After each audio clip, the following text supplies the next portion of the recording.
Bom, gente, bom dia a todos. Que bom que chegaram todos pontualmente à nossa primeira aula prática de bioreatores. Essa aula inicialmente nem estava programada a propósito, mas eu achei que seria muito interessante a gente, já que a gente começa a ter algumas estruturas que a gente pode demonstrar a vocês, o que vir na sala de aula, eu queria que vocês tivessem essa oportunidade, né? Então a gente vai iniciar essa aula de bioreatores falando um pouco sobre alguns bioreatores em escala de laboratório, escala pequena, né? Depois a gente vai falar um pouco de possíveis biomassas que a gente pode trabalhar, alguns micro-organismos que a gente utiliza, aeróbios, anaeróbios, e os suportes que a gente pode utilizar. Lembrando que a gente vai chegar mais à frente a ver a questão do scale-up para vocês, né? O scale-up é aquele aumento progressivo da escala. Então as pesquisas começam geralmente com uma escala pequena no laboratório e à medida que a gente vai tendo bons resultados, logicamente, porque se o resultado não for muito bom naquela escala, provavelmente na escala superior a gente vai ter um resultado até pior, né? Porque a gente verificou que com o aumento da escala a gente sempre tem o quê? Uma perda geralmente da eficiência do processo naturalmente. Porque dentro da escala menor a gente tem condições bem controladas de processo. A escala vai aumentando, essas condições hidráulicas, térmicas, de transferência de massa, de transferência de calor, elas vão sendo naturalmente impactadas pela dimensão do reator, por essas questões construtivas, dos materiais, inclusive, que vão fazer parte da construção desse bioreator. Então, vamos iniciar, como eu falei, falando dos próprios bioreatores, né, em escala laboratório. Então, existem vários tipos de possíveis reatores. Aqui eu trouxe 3 pequenos reatores, né, são exemplos desses processos em escala laboratório, onde a gente pode fazer esses testes iniciais. Depois a gente avaliar se aquele processo biotecnológico, aquele tratamento daquele efluente, daquele resíduo, daquela produção de biogás vai ser ou não legal para a gente e a gente vai obter algum resultado. Então aqui trouxe, por exemplo, esse respirômetro, que é um respirômetro de Barta, né? Um equipamento que é um equipamento adaptado, mas existe uma norma NBR, inclusive, que dimensiona esse bioreator, esse reatorzinho de escala de laboratório. Ele é um reator geralmente utilizado para a fase sólida, né? Você coloca um solo ou um sólido, uma biomassa, inocula um micro-organismo específico e a partir aqui da produção de um gás que vai ser produzido, né? Um CO2, por exemplo, né? vai sofrer uma reação química com o composto que nós colocamos aqui, o carbonato, e a partir disso uma solução que fica aqui do lado vai... Enfim, eu não vou dar detalhes do próprio respirometria, mas é um processo que vai transferir o gás da fase...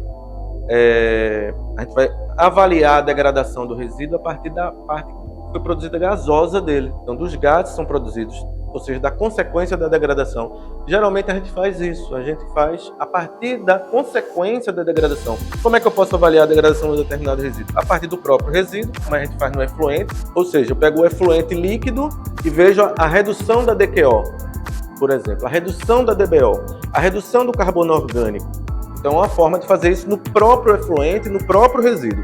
Outra estratégia seria a partir do subproduto gerado, do gás que é gerado, o CO2, o metano, o hidrogênio que foi gerado, da amônia, por exemplo, pode ser gerado, do gás sulfídrico, em alguns casos. Certo? Então, a respirometria de Barta é um teste padronizado, é um teste que a ABNT tem uma norma específica sobre ele, e ele é utilizado para tratar resíduos, né? Ou seja, em degradação de solo, de um contaminante, um pesticida. A gente fez trabalhos com vinhaça, por exemplo, aplicação de vinhaça no solo, com respirometria de Barta. Ainda é muito utilizado esse teste. É um pouco trabalhoso, porque envolve inclusive a própria construção dele, né? Tem que ser feito isso para um vidreiro, isso não vende assim, a gente manda fazer.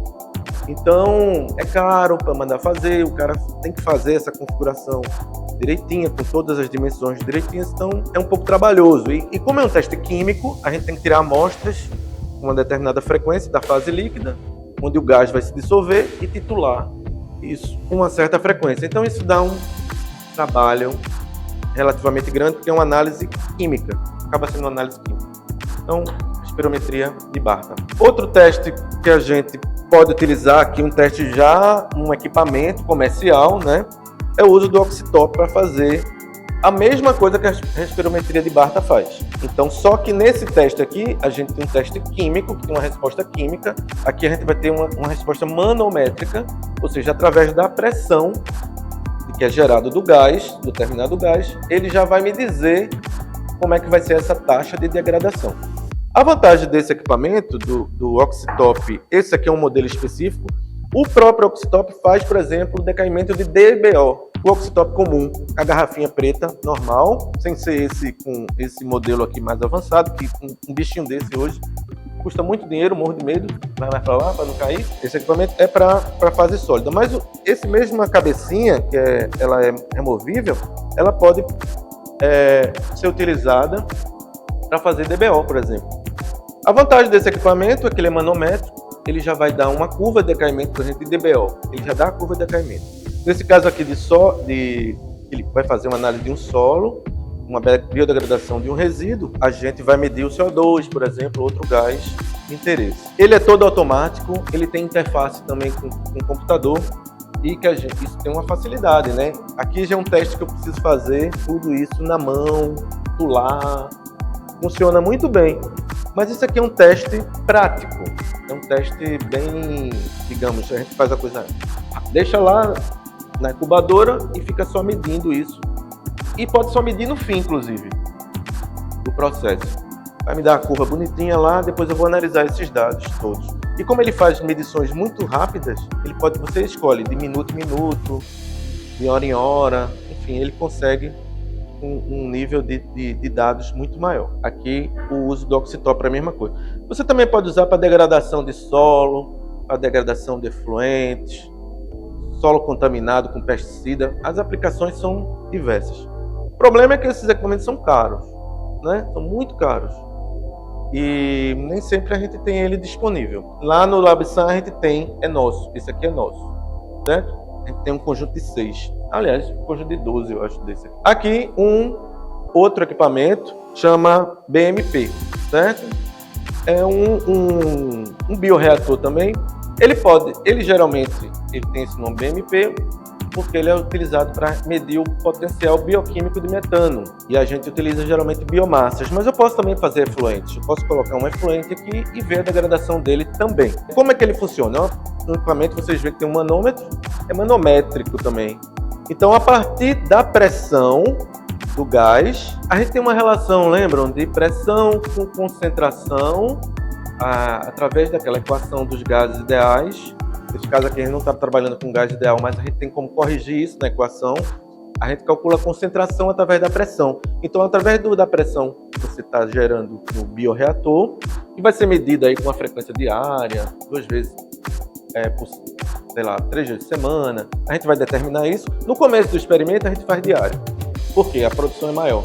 A degradação é mais rápida no começo, depois ela vai ficando mais lenta. A gente transforma a pressão do reator, que é gerada do gás, em concentração. E associa essa degradação ao que está saindo do resíduo, porque todo o carbono está preso aqui. Esse processo é um processo em batelada. Todos esses reatores são bateladas. Não temos reatores contínuos ainda. Aqui são reatores tipo batch. E por que a gente faz reatores batch? Porque todas as condições são mais controladas. Isso aqui eu posso utilizar ele dentro de uma estufa, que eu posso mostrar a vocês lá, com agitação controlada e com temperatura controlada. Então eu controlo a temperatura, controlo a agitação, velocidade.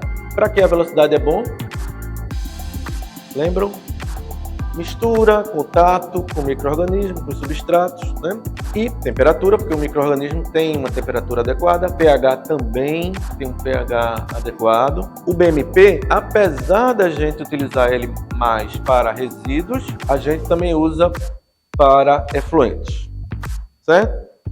Então a gente vai colocar o nosso substrato, que vai ser aí o resíduo ou efluente que eu estou trabalhando, botar os nossos micro-organismos, que podem ser fungos ou bactérias, e ele vai degradar o substrato com um determinado tempo, uma determinada temperatura, em condições de forma geral, e a partir da pressão medida no manômetro, esse manômetro vai subindo a pressão. Quando ele chega num determinado valor, a gente alivia porque senão ele pode até quebrar, já aconteceu, a pressão ser tão grande que quebrar um frasco Pyrex. Imagine, um frasco Pyrex é um frasco, então a pressão chega a pressões relativamente altas aqui. Então, se a gente alivia todo dia, e a partir dessa diferença de pressão que a gente calcula a concentração, monta uma curva, que eu posso mostrar depois na sala de aula para vocês, e, enfim, conseguimos medir a taxa de degradação. Então, vimos alguns modelos de reatores em escala de laboratório,